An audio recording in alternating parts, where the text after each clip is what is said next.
Hello, good evening.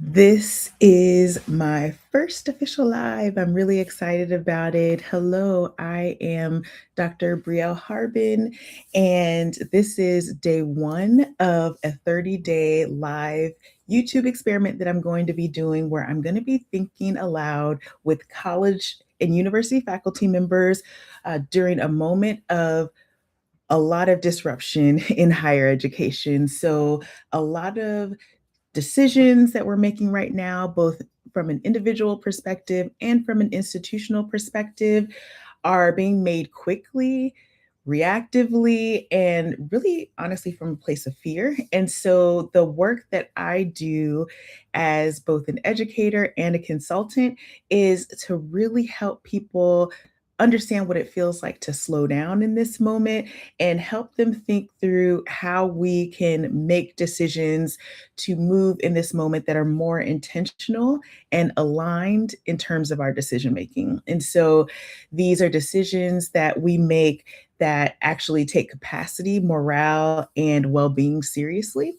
So that's what I'm going to do today. In my very first episode, I'm going to be talking about the first day of class and community norms just in general. So, for a lot of people who are US educators, this week is the first semester or the first week of the semester. And a lot of what's on folks' mind is what to do on the first day. And so when we are in this reactive point of view or uh, mind frame, we are probably thinking about things that are procedural.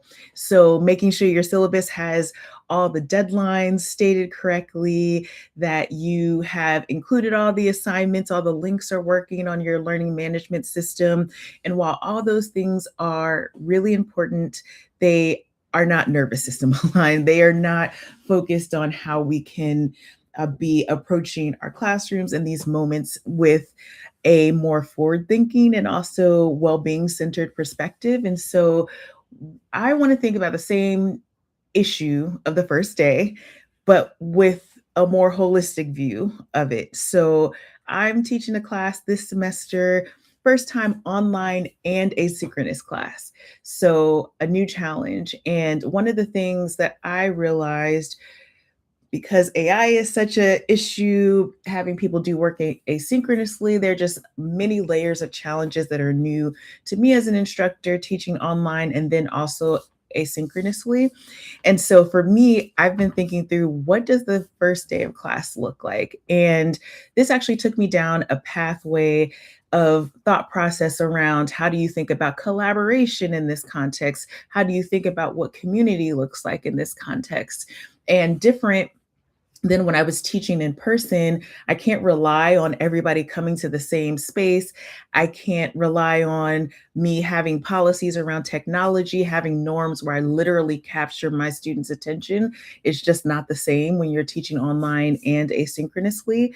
I, in my class, have one weekly hour session that is live where people sign on. And so when I mean first class meeting, this is what I'm thinking of. And so one of the big things that I decided to focus on was how to think creatively about what community looks like in this context. So I am the person in college where I hated being part of groups because I was usually the one either who was doing the work when other people were kind of shirking their responsibilities, or I was just like feeling annoyed by being in the group dynamic. So, one of the big things that I was thinking through was one, I need to make it super clear to my students what the function of the groups are, also narrate what it looks like to actually be a good a member of the group, and then also give them a mission, a shared mission. And so this ended up with me creating a document that is about the groups that I have in my class this semester. So I've created 6 groups that each have 5 people in it. And I, in this document, explain the rationale of why I put the groups together. So, first thing, I'm teaching a data analysis class that is basically teaching people a new software that I know is frustrating. And I know that they're going to be isolated, alone, working on their problem sets alone, probably at the last minute. And it's just a frustrating course by design. And so I just let them know that normalizing this idea that you are going to have to spin your wheels a little bit, that this is the learning curve, but the value of this group is that you are leveraging what everybody brings in terms of expertise and experiences to be able to work through it together. So I narrated 5 different roles for them and said, you all decide in this first class session. See, I'm bringing it back to the topic here. I'm going to give you this PDF that's a one pager, read it together. And then in our first session, your goal is one, to figure out who is going to be in each of these roles for the first 2 weeks of class. And then you all can just have shared language around this is what I thought I would be good at week one, but here's actually who's good at this role, and to work through what it looks like to be a part of a group and working collaboratively.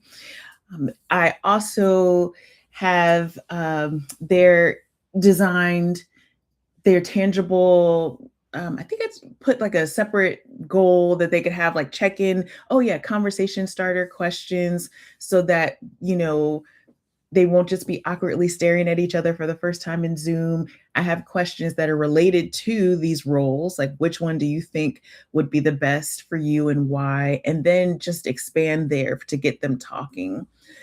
So I decided to have this be a probably like 20 to 25 minutes of this first class because I know that they will often just want to email me, but I'm only one person. I have a TA team of 3 people, and they're going to be doing homework at all different points in the day. And it's just not realistic to want to share out and have folks kind of have conversations with us over email at any point in the day. And so having them work together is actually going to be super efficient because they can figure out what time they want to work together. And then they can bring a second layer of questions that are not the low hanging fruit that somebody else probably in the class can help them. So it helps with our capacity issues, but it also helps them. And this is the bigger point of this. It helps them actually learn how to work together. I think as someone, I've been in higher education since 2008.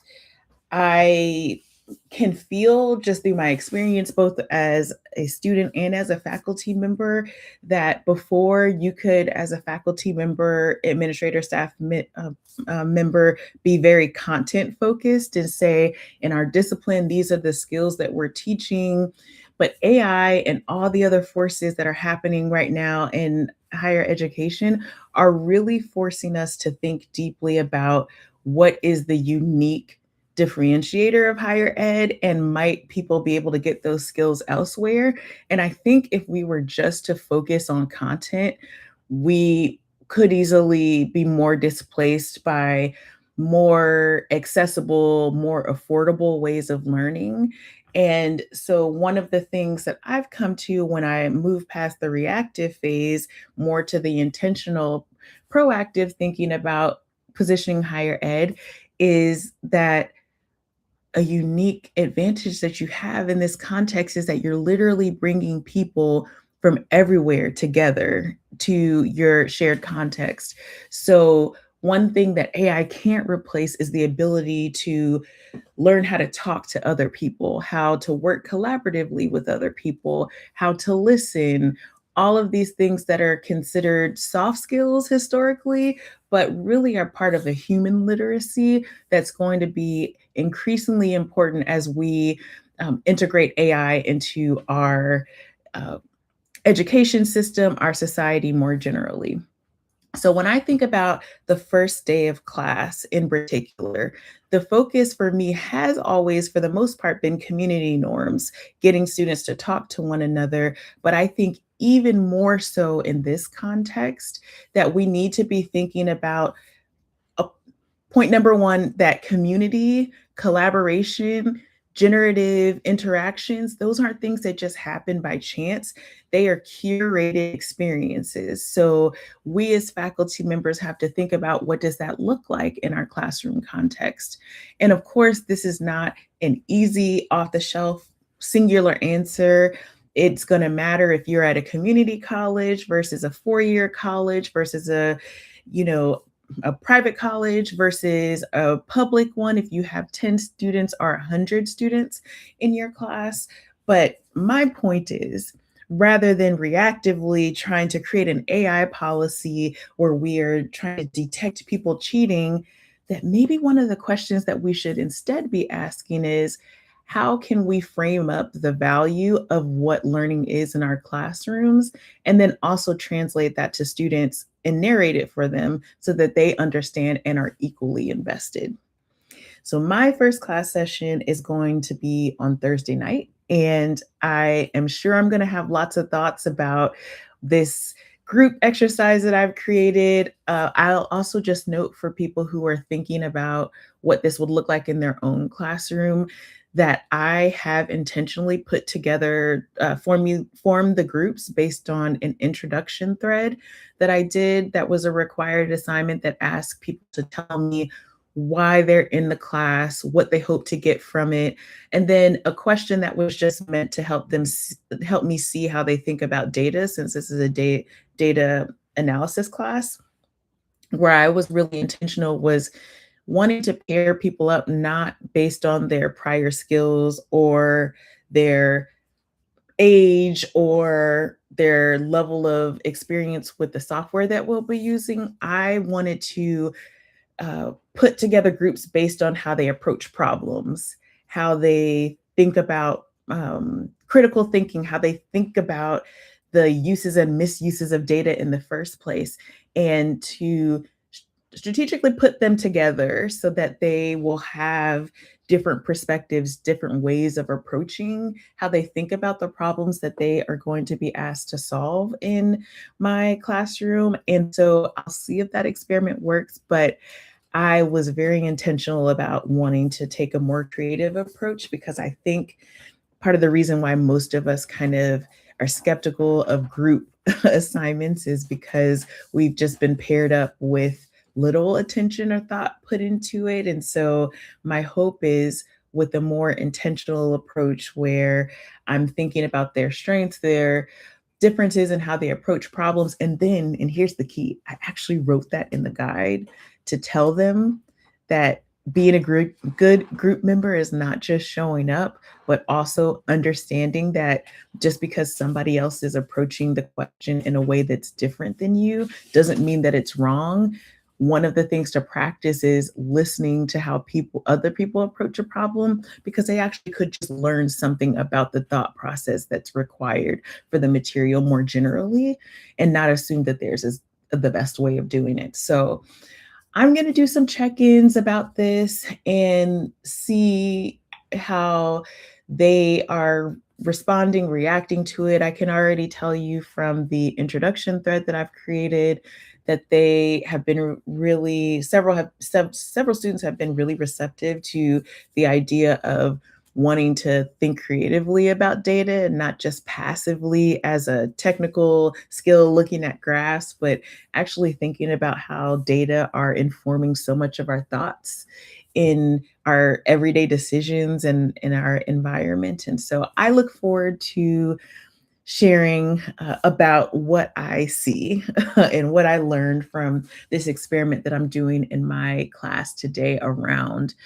using that first day, and then also strategically thinking about community norms and group work this semester.